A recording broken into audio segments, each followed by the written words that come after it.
Welcome to the Monday Mile edition of the Over 50 Health and Wellness Show, your quick hit of inspiration and practical advice to kickstart your week strong. Each Monday, I'll be joined by one of our Silver Edge coaches as we tackle one specific topic you might be struggling with, whether that's nutrition, fitness, mindset, or lifestyle, and we'll break it down into clear, simple, actionable tips you can start using today. And here's the best part. You can knock out this episode on your morning walk. Just lace up those sneakers, hit the pavement, and let us coach you through the first mile of the week. Okay, let's get moving. All right, folks, here we go. If you're listening to this when this episode drops, which is early January 5th, congratulations, you made it through the holidays alive. Maybe you are still negotiating with your liver, but you're here and that's what really counts. So now let me guess what's happening right now. The gyms are packed, the grocery carts are full of foods that nobody bought in December, and somewhere in your house is a brand new plan that starts with, this year's gonna be different. Every January, we do this dance. New year, new me, new motivation, new promises. And for a lot of people over 50, that means new disappointment by February. Now look, this is not a willpower issue. It's not a motivation issue. And it's definitely not because you just don't want it bad enough. If motivation worked, January 2nd would solve everything. But it doesn't. And deep down, I think you already know that because you've been there before. Another diet, another reset, another attempt to quote unquote be good for as long as possible before life inevitably punches you in the mouth. And what usually happens? Well, you white knuckle it, you restrict, you rely on motivation, you rely on discipline and grit and willpower until the motivation leaves town, until the willpower starts to evaporate and you're left wondering why this feels so dang hard yet again. So today what I want to do is I just want to flip the script because this episode is not about how to try harder this year. It's not about another diet, and it's definitely not about suffering your way into better health or whatever it is that you want for this New Year's resolution. This is about making sure that this is the last year you ever have to start over. What if, instead of going on a diet, you focus on becoming the kind of person who naturally makes healthy choices? What if the goal wasn't weight loss, but what if it was identity change? What if this year wasn't about perfection, but about building systems that still work even once motivation disappears, because it always does? Today, we're going to talk about why New Year's resolutions fail almost every single time, why motivation is overrated and, of course, unreliable, and how to build a simple, proven framework for lifelong success, especially for those of us after 50. So, if you are tired of the January circus, tired of starting over, and finally ready to become your healthiest, leanest, strongest, most badass self, you are in the right place. Let's go. Let's talk about why New Year diet resolutions almost always crash and burn. And I want to be really clear about this up front. This is not a character flaw. This is not because you're lazy, and it's definitely not because you lack discipline, lack motivation, whatever. The problem is the approach. Most New Year's resolutions are built on a single, rather shaky assumption: if I just try harder this time, it'll work. So what do? We pick a diet. We cut out a bunch of foods. We promise ourselves that this year we're going to be quote unquote good. And for the first few weeks, it actually works because motivation is sky high, the calendar is fresh, and the pain of last year is still loud. But here's the issue. Diets are temporary by design. They ask you to behave like a completely different person without actually helping you become that person.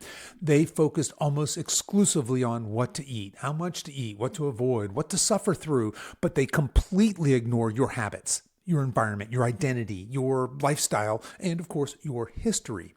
A diet doesn't care that you're busy, doesn't care that you're stressed, it doesn't care that you're over 50 and your body doesn't bounce back the way it used to. It just says, follow the rules. And the rules work until life shows up. A stressful week, a bad night of sleep, a vacation, a sick grandkid, a work deadline, and suddenly the whole thing unravels. Then what happens? You don't just fall off the diet. You start blaming yourself. You start thinking, I blew it yet again. I knew I couldn't stick with this. I'll start again next Monday or next month or maybe next year. And that cycle, that stop, start, restart, it chips away at your confidence. And here's the truth that most of us never hear, and it's this: motivation is a terrible long-term strategy. Motivation is emotional. It's inconsistent. I like to say it's your fickle friend, and it disappears the moment life gets inconvenient. If motivation were enough, we'd all be lean, strong, and thriving by now. The real reason diets fail is simple. They try to change behavior without changing identity. They ask you to act like a healthy person without helping you become a healthy person.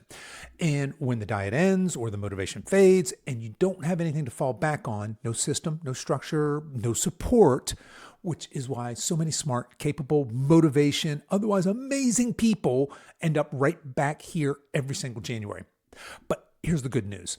This doesn't mean you're broken. It just means you've been playing the wrong game. And what I want to do in this episode, I want to show you what happens when you stop going on a diet and start becoming a different person instead. Because really, this is where everything changes. This is a paradigm shift from dieting to identity. Because look, if diets actually worked long term, you wouldn't need a new one every January. The real shift, the one that finally ends the stop, start, restart cycle is this. Stop asking, what diet should I follow? And start asking, who am I becoming? Most people approach health like it's a temporary project. They say things like, I'm trying to lose weight. I'm being good right now. I'll do this until I hit my goal. But notice the language, trying, being good, until. That's not an identity. That's a phrase, and phrases end. Lasting change doesn't come from a better meal plan. It comes from becoming the kind of person who naturally makes healthy choices. Think about people you know who are fit and strong and consistent. They don't debate whether they're going to work out. They don't negotiate with themselves every meal. They don't, quote unquote, fall off the wagon. And it's not because they're superheroes. It's just because that's who they are. They don't wake up thinking, should I act like a healthy person today? They just do. So instead of saying, I'm trying to eat better, the identity shift sounds like this. I'm someone who fuels my body well. Instead of, I'm trying to get back into exercise, it becomes, I'm someone who trains my body. Instead of, I'll do this as long as I'm motivated, it becomes, this is who I am. This is how I live.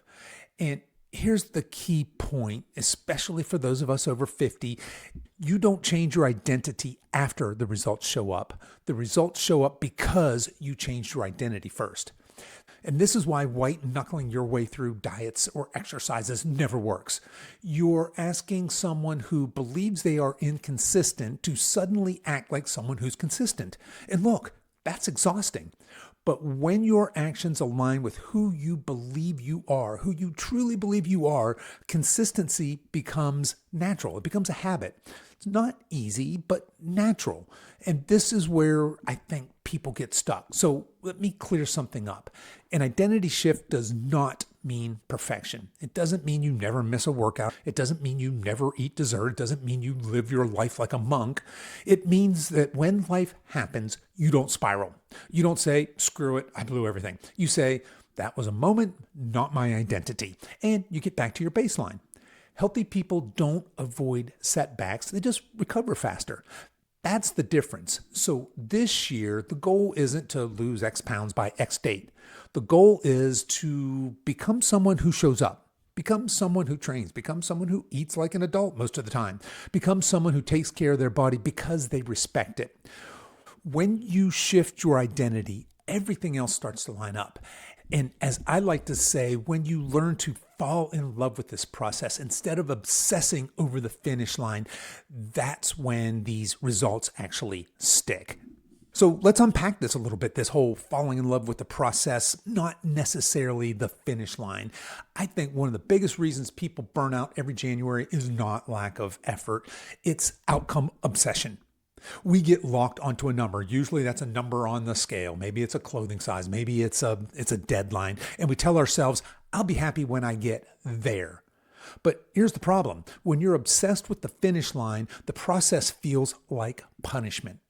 Every workout becomes something we have to get through. Every healthy meal feels like a sacrifice. Every setback feels like a failure. And that's a horrible way to live. That sounds terrible because health isn't a 30-day project. It is a practice. The people who succeed long-term, they're not tougher. They're not more disciplined. They've just learned to fall in love with showing up. They stop asking, is this working yet? Why am I not there already? How can I get this over with? And they start focusing on things like, did I do the reps today? Did I honor the process? Did I honor my body? Did I act like the person I'm becoming? Here's the hard truth wrapped in some good news. The process never ends.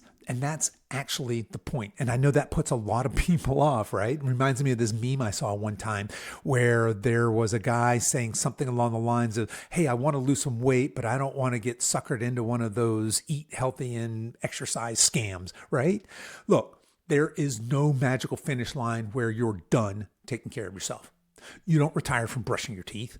You don't hit a goal weight and say, cool, I guess I'll stop moving now. When you stop chasing the end and start respecting the process, everything changes.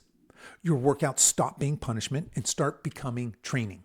Your nutrition stops being restriction and starts becoming fuel. Your habits stop being chores and start becoming anchors. And this is where consistency lives. Not in intensity, certainly not in perfection, but in repetition. Small, boring, unsexy reps done consistently. Because here's the thing nobody wants to hear, but everybody needs to hear. That's this. Boring works. Boring builds muscle. Boring burns fat. Boring builds confidence. Sexy plans sell, but boring systems win. So this year, instead of asking, how fast can I change my body? How fast can I lose this weight? Try asking this. What can I do consistently for the next 6 months? What habits could I actually live with? What does the healthiest version of me do, say, on the average Tuesday? That's how real transformation happens. So let's see if we can't make this practical. Let's talk about small behaviors that compound into big results and how to start building momentum without overwhelming yourself. Because I think this is where most people get tripped up. They hear, quote unquote, lifelong change, and they immediately think big, dramatic, all or nothing overhaul of your entire life. New workout plan, perfect nutrition, no sugar, no fun, new personality. And that's exactly why they don't last, right? Real change doesn't come from massive actions. It comes from small behaviors done consistently. Tiny habits, boring habits, habits that don't require a pep talk from yourself. Because when something is small enough, you don't really need motivation. You just do it. So let's look at a couple of examples here. So instead of, I'm going to completely overhaul my diet, start with protein at every single meal. That one habit alone is going to improve your metabolism. It's going to increase your satiety. It's going to help with muscle building, muscle retention, and your energy. And instead of, I'm going to work out 6 days a week, start with, I'm going to work out 2 to 3 strength training sessions per week. Not because it's extreme, but because it's enough to move the needle. And instead of, do I need to start doing cardio again? Start with, I'm going to give myself a daily step target. I'm going to walk more. I'm going to move more. No fancy equipment required. Instead of, I need better recovery, start with, I need a consistent bedtime routine. Not perfect sleep, just a rhythm. Here's the magic of small behaviors. They don't just change your body, they change your self-trust. Every time you keep a small promise to yourself, your confidence grows. And confidence is rocket fuel. This is also where a lot of us miss the compounding effect. One healthy meal will not change your life. And for that matter, one unhealthy meal isn't going to change your life. One workout will not transform your body. Missing one workout won't transform your body. But when we stack these healthy meals and these workouts week over week, month over month, those small actions compound, just like money in a retirement account. Not exciting day to day, but powerful over time. And here's an important mindset shift. You don't need to do everything. You just need to do a few small things really well consistently. Consistency beats complexity every time. Reps beat intensity. Systems beat heroics every single time. If you want to know whether something's going to work long term, ask yourself, could I still do this on a busy week? Could I still do this if I was tired? Could I still do this if my motivation was low? If the answer is yes, you're on the right track. And that leads us to the next critical piece, because even the best habits struggle without structure. So let's talk about why systems beat motivation every single time and how to actually build them in a way that supports your real life. So let's talk about motivation. Again, motivation is great when it shows up. I love this motivation that a lot of us have here. New year, new me, beginning something new. But again, motivation is emotional. It's unpredictable, and it's going to disappear the second life gets tough, the second life gets inconvenient, the second you get overwhelmed or busy. And here's the trap that a bunch of us fall into. We wait until we feel motivated before we take action. But motivation isn't the engine, it's the byproduct. Systems are the engine. A system is simply a decision you've already made in advance, and it's going to remove debates, it's going to remove negotiation with yourself, it's going to remove that decision fatigue, because when you don't have to decide, you don't need motivation. Think about it. You don't wake up every morning and debate about whether you're going to brush your teeth. You don't negotiate with yourself about wearing your seatbelt. Those things happen because they're systems, not because you're inspired. And the same principle applies to your health. Motivation says, I'm going to work out when I feel like it. I'll eat better when I have time to concentrate on it, or I'll get serious when life calms down, right? We all know that's not going to happen. But systems say, this is when I train. This is how I eat most days. These are my non-negotiables. Especially after 50, this matters now more than ever. You've got work responsibilities, family commitments, aging parents, stress, maybe travel, and you got a body that doesn't bounce back from chaos like it used to. So hoping motivation is going to save you, or hoping that some wacky diet is going to save you, that's like hoping your car runs on vibes. Systems work with real life, not against it. So here's some examples of some really simple systems. Workout scheduled on your calendar. I've got my workouts on my calendar. They're blocked out. They're blocked out for the entirety of this year. A short list of my go-to meals. Really love having some protein-forward, healthy meals that I enjoy. I can make very easily. I make it in bulk, so it's always available. A grocery routine that you repeat. A morning or an evening ritual, a weekly planning check-in. And look, none of these are flashy, none of these are sexy, but all of them are effective. And here's another important reframe. Systems are not rigid rules. They're guardrails. They're a roadmap. They keep you moving forward even on those messy weeks. You don't need a perfect week. You need a system that survives the imperfect ones. And when you have systems in place, something powerful happens, something wonderful happens. You stop relying on willpower. You stop starting over. You stop feeling like health is this fragile thing that you're constantly about to mess up.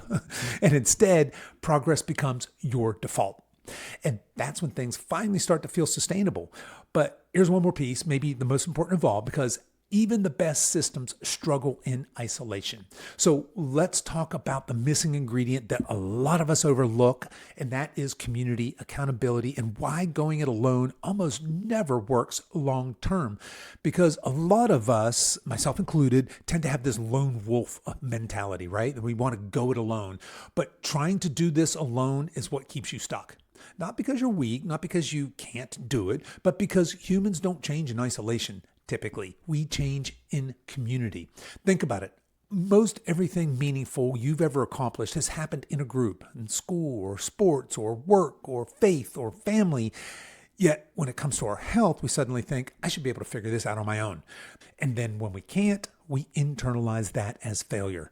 I'm here to tell you that is backwards. Accountability isn't about being policed. It's about being supported. It's about being pulled forward. It's knowing someone expects you to show up. Someone notices when you don't show up, when you disappear. Someone reminds you who you're becoming on the days you forget. And I think this changes everything. Because when you're on your own, every decision becomes a debate. Should I work out today? Does this really matter? Is it worth it? But when you're part of a tribe, showing up becomes normal. Consistency becomes contagious, and effort feels lighter. You realize you're not broken, that you're not behind, that you're just human. And here's something I've seen over and over and over again coaching people over 50. Most people don't need more information. They just need better support. They already know they should eat their protein. They already know they should be lifting some weights. They already know that they should move more. What they don't have is a place to belong, a framework to follow, and people walking the same path. That's what keeps momentum alive when motivation fades, because motivation is going to fade. But identity plus systems plus a tribe, That's how we make lasting change. That's how we make change stick. And when you have the right people around you, people who get it, people who encourage instead of judge, people who remind you that this is the long game, you stop starting over. You start building something real. And that brings us to the final piece, because if you want this year to be different, not just in January, but in July and in December too, you need a roadmap and a community designed for exactly that, which is why I want to tell you about the Silver Edge Collective. So let's bring this home, guys. Some of you probably already saw this coming, right? This is going to be a pitch for the collective. But if what I've been talking about today is resonating with you, if you've tried starting over every January, if you're done hopping from diet to diet, hoping that this one is finally going to be the magic one that's finally going to stick, then I want you to hear this clearly. You don't need more motivation. You don't need more discipline. What you need is a proven system, real coaching, and the right people around you. And that is exactly what we've built inside the Silver Edge Collective. This is not another diet. It's not another 30-day challenge. And it's definitely not a white knuckle your way through it kind of program. The collective is a long-term identity-based coaching community designed specifically for men and women over 50 who want to lose fat without completely trashing their metabolism, who want to build lean muscle and real strength, who want to create habits that actually last, and who want to finally stop starting over every January. So inside the collective, you get a clear roadmap, so you always know what to focus on right now. You get simple, sustainable nutritional and training frameworks. You get accountability that supports you, not shames you, and you get a tribe of people who are walking the same path that you are. This is about becoming the kind of person who trains, who fuels their body well, who shows up even when life gets busy. And here's the most important part. You don't have to do this alone anymore. Now, timing matters. Registration for the Silver Edge Collective is open right now, but it's going to close January 7th. So if you are listening to this podcast when it releases on January 5th, or really anytime before January 7th, 2026, then registration is still open. Now, once it closes, it's not going to open again until later this year. And that's intentional. We don't want a revolving door. We want a committed group of people who are ready to build something real together. So if you're listening to this before January 8th, and you're thinking, this sounds exactly like what I've been missing, don't wait for motivation. Don't tell yourself you'll see how it goes on your own. Make the decision to stop starting over. You can learn more or register for the collective by going to the show notes for this episode. You guys can find that on whatever app you're listening to this on, or head over to silveredgefitness.com. Just click on the coaching icon at the top of the page. You can find more information there. But know this can be the year that everything finally changes, not because you tried harder, but because you chose a better system, better support, and a better way forward. So I want to leave you then with this thought. You're not behind, you're not broken, and you're definitely not too old to change. If you've struggled in the past, it's not because you lack discipline, you lack motivation. It's because you were given short-term solutions to a lifelong problem. This year doesn't need another restart. It needs alignment. Alignment between who you want to be, how you live day to day, and the systems and support you put around yourself. So instead of asking, can I stick to this? Ask, is this who I want to become? Because when your habits match your identity, consistency stops feeling like a fight. And remember, you don't need perfection. You don't need heroic motivation. You just need the next small aligned action. Show up today. Do the rep. Honor the process. Love yourself. And if you're ready to stop doing this alone, if you want a clear roadmap and a community that's got your back, remember the Silver Edge Collective is open right now until January 7th. This could be the year you finally stop starting over and start building the strongest, healthiest, most confident version of yourself. Thanks for spending your Monday mile with me today. And until next time, stay strong. Okay, folks, that is your Monday Mile for this week. Quick, simple, and packed with power. If you found this helpful, be sure to share it with a friend who's walking their own path to better health. And hey, don't forget to tune in this Wednesday for our full-length episode of the Over 50 Health and Wellness Show. Until then, keep walking, stay consistent, and as always, stay strong.